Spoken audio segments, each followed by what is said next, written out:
Yeah, sure. I can pick up random conspiracy websites that talk about Conspiracy? something. Okay, I can okay. tell you. I'm not even going to ask you to debunk it. Give a single principle within the CTMU. I have not read the. Oh, yeah, you have not read any of it. You haven't read any of it. Can you just concede that? I haven't read. No, I've just seen a video of the guy, the Chris Hankin guy, that he talks about this. So I've heard certain parts of that. I don't remember it completely, but I do know that it's not accepted. Accepted within academia?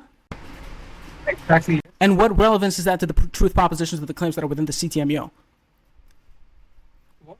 What relevance is that to the true value of the propositions that are contained within the CTMU? Yeah, because in academia we always go by consensus. So if you don't go by consensus, Oh, okay. So is it possible? Is it possible for something to be correct and not be accepted by the consensus? yes, that's possible. Oh, okay. So that's possible. So the only way to find out whether that thing is actually true or false would be by reading the paper, right? Yeah. Yeah, exactly. So the proposition that you made that no academic accepts this in any capacity, it's not relevant. It's not relevant. So anyway, let's get back to the CTMU. What? You're smart and the experts are dumb, right? What? You're smart and the experts. Okay, which experts have read it? Which experts have read the CTMU?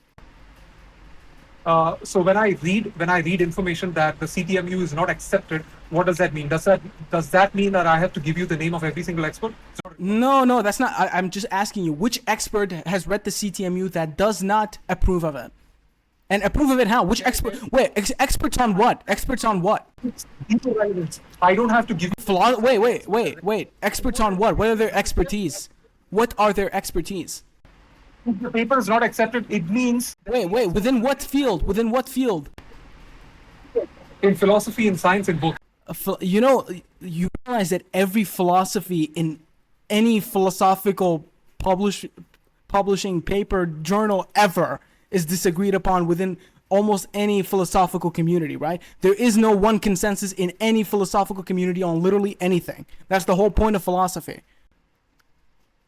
The notion of expertise on philosophy, or like somebody has a PhD on philosophy and they can dictate the truth value of a paper just because they read it, is not true in any way. Wait, do you think every philosopher agrees on literally everything? Or at least most things? Again, you're mistaken. I'm talking about the majority consensus. Okay, the majority consensus does not agree on the majority of things in philosophy in general. So why would they agree on the things in the CTMU? This is not like science, dude. Okay, this is how you would be correct. This is where you would be correct. You're right here. I'm telling you, you're right. Wait.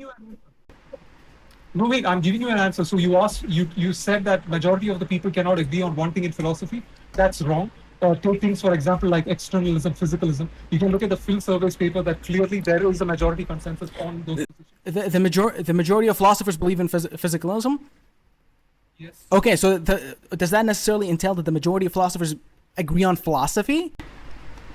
Yes. No. They agree on a particular claim. They might agree on a particular claim. That does not mean that they agree on all forms of philosophy. This is the delineation that I'm making right here, is that expertise, or this appeal to authority that you're making, this can only work with things that are empirical or scientific in nature. The CTMU is not a scientific paper, my dude. It's not about science or empiricism. It's not about quantum mechanics. It's not about physics. It's a metaphysical theory of everything. In order for the proposition of, the CTMU experts have disagreed with the CTMU, first of all, absolutely, if I asked any CTMU expert, they wouldn't even be able to name a single proposition from the CTMU, just like you couldn't. So it is completely irrelevant to the conversation. And this appeal to authority just doesn't work here. Sorry, it just doesn't work. Just to be clear, the reason that we got into this conversation is because I said that the CTMU is absolutely true, which I'm absolutely confident on. You can extract any proposition that you want from the CTMU because I've thoroughly studied it, and I would be able to defend it in any shape, way, or form you'd like. But that's not even the conversation we were having. The reason we got into this conversation is because you said a majority of the experts don't even agree on the CTMU. Experts in what? Philosophy? The experts on philosophy don't agree on everything in philosophy in any shape, way, or form whatsoever. They don't agree on all forms of philosophy. That kind of consensus only exists within the scientific community. So that's completely irrelevant. Just like any CTMU critic ever, you guys have no idea what you're talking about. Okay, so let me just ask you this one thing. Like, we do have consensus on like a lot of topics in philosophy. So let's take the example of CTMU. Let's say that it's not really that widely held. But is there any peer-reviewed academic journal that has accepted CTMU? I'm not aware. I don't know. So yeah, I don't know. I don't know, and it doesn't matter. It doesn't matter because I'm not holding the CTMU. The proposition that I'm making is not that the CTMU is accepted by academics. The proposition that I'm making is that the propositions contained within the CTMU are correct. And in order to debunk me, you'd have to go into the CTMU and debunk me on the propositions that are contained within the CTMU. This academic thing doesn't matter. It's just a big circle jerk of actually I have a PhD, therefore my opinion matters more than. No, it's retarded. It doesn't make any sense. like the experts in the field are better trained to understand. No, because the experts in the field aren't better read on the CTMU than me. That's why they don't know as much.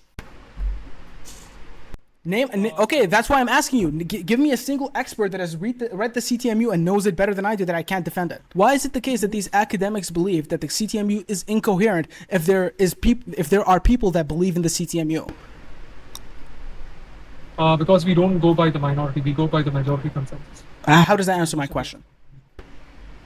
That answers your Whoa, okay, what was my question once again? There can always be a few people that will like agree with a certain thing. Does not make it automatic. No. It's not relevant to the question. Okay, what is my question again, please? No, I'm sorry, I keep forgetting. Okay, so like this is the third time that I've asked you a question and you've answered it, and when I asked you to restate the question for me, you didn't even have any clue what the question was, which indicates that you didn't even respond to the question or have any good faith in that capacity at all. So I'll ask the question again. I'll ask the question again. My question is, how is it the case that academics or these so-called experts that you're proclaiming say that the CTMU is incoherent if there are people that coherently understand the CTMU? How is that the case? That's the case in like almost any field in academia. There can be some people that finds a certain theory logical, and the other group of people that will still find it incoherent. Okay, so this is what I'm saying, is that the academics state that the CTMU is unintelligible, meaning that it can't be understood. That's what the experts that you're talking about. I can pull up 1,000 experts that literally, so-called experts in the way that you're giving them this kind of authority, that say that the CTMU cannot be understood. It is not possible for the CTMU to be understood or logically intelligible. It's not logically intelligible. It can't be understood in any shape, way, or form. How could that be true from the so-called experts that you're referring to if there are people that do understand the CTMU? Just like I said earlier, like there can be people that will like, even if they might be experts based on all the things that they might see in a paper, they might find that incoherent. Whereas there could be other people that could also be having a bias that will pretend. Okay, Warzone. Or they just really understand. Okay, listen, Warzone. If person X, let's say person X says nothing Warzone says can be understood, and person Y understands what Warzone says, does that mean person X is wrong? It can be, yes. Sometimes. Yeah. And the propositions that the experts that you're referring to are making is that the CTMU cannot be understood. And there are people that do understand the CTMU, therefore the experts that you're referring to, their propositions are false. So now, what do you want to talk about in the capacity of the CTMU that is actually relevant to the truth claims or the truth propositions that are contained within the CTMU? Because the CTMU doesn't claim to be scientific because it's not a scientific theory. It's a philosophy. It's a philosophical theory. It's a metaphysical theory of everything.